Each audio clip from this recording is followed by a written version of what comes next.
ଏବେ ପାଣିପାଗକୁ ନେଇ ଆସିଲା ବଡ଼ ଅପଡେଟ୍। ଓଡ଼ିଶାରେ ମାଡ଼ି ଆସୁଛି ଭୟଙ୍କର ଲଘୁଚାପ। ଏସବୁ ଜିଲ୍ଲାକୁ ନିସ୍ତାର ନାହିଁ।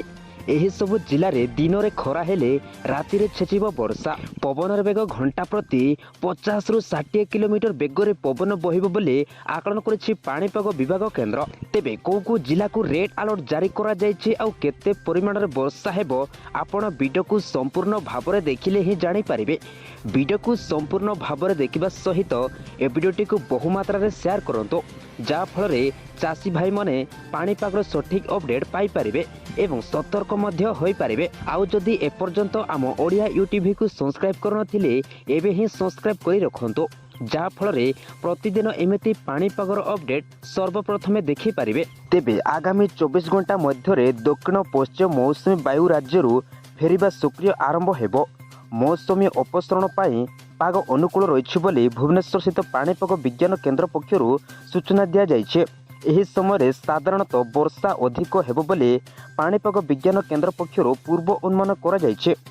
ତେବେ ଆଗାମୀ 2 ଦିନ ଧରି ରାଜ୍ୟରେ ଘଡ଼ଘଡ଼ି ସହ ହାଲକାରୁ ମଧ୍ୟମ ଧରଣର ବର୍ଷା ହେବାର ସମ୍ଭାବନା ରହିଛି। ମଙ୍ଗଳବାର ତଥା ଆଜି ଖୋର୍ଦ୍ଧା, ପୁରୀ, ନୟାଗଡ଼, ଗଞ୍ଜାମ, ଗଜପତି, କନ୍ଧମାଳ, କଳାହାଣ୍ଡି, ନବରଙ୍ଗପୁର, ରାୟଗଡ଼ା, କୋରାପୁଟ ଏବଂ ମାଲକାନଗିରିରେ ଘଡ଼ଘଡ଼ି ସହ ପ୍ରବଳରୁ ଅତି ପ୍ରବଳ ବର୍ଷା ହେବାର ସମ୍ଭାବନା ରହିଛି। ଏସବୁ ଜିଲ୍ଲା ପାଇଁ ୟେଲୋ ଆଲର୍ଟ ଜାରି କରିଛି ପାଣିପାଗ ବିଭାଗ କେନ୍ଦ୍ର। ତେବେ ପବନର ବେଗ ଘଣ୍ଟା ପ୍ରତି 30ରୁ 40 କିଲୋମିଟର ବେଗରେ ପବନ ବହିବ ବୋଲି ଆକଳନ କରିଛି ପାଣିପାଗ ବିଭାଗ କେନ୍ଦ୍ର। ସେହିପରି ବୁଧବାର ଦିନ ନବରଙ୍ଗପୁର, କଳାହାଣ୍ଡି, କୋରାପୁଟ, ମାଲକାନଗିରି, ରାୟଗଡ଼ା, ଗଜପତି ଏବଂ ଗଞ୍ଜାମ ଜିଲ୍ଲାରେ ହାଲକାରୁ ମଧ୍ୟମ ଧରଣର ବର୍ଷା ହେବାର ସମ୍ଭାବନା ରହିଛି ବୋଲି ଭୁବନେଶ୍ୱରସ୍ଥିତ ପାଣିପାଗ ବିଜ୍ଞାନ କେନ୍ଦ୍ର ପକ୍ଷରୁ ପୂର୍ବ ଅନୁମାନ କରାଯାଇଛି। ତେବେ ସମୁଦ୍ର ଅଶାନ୍ତ ଥିବାରୁ ମତ୍ସ୍ୟଜୀବୀମାନଙ୍କୁ ସମୁଦ୍ର ମଝିରେ ନ ଯିବା ପାଇଁ ବାରଣ କରାଯାଇଛି। ତେବେ ଏ ଥିଲା ଆଜିର ପାଣିପାଗର ଅପଡେଟ୍।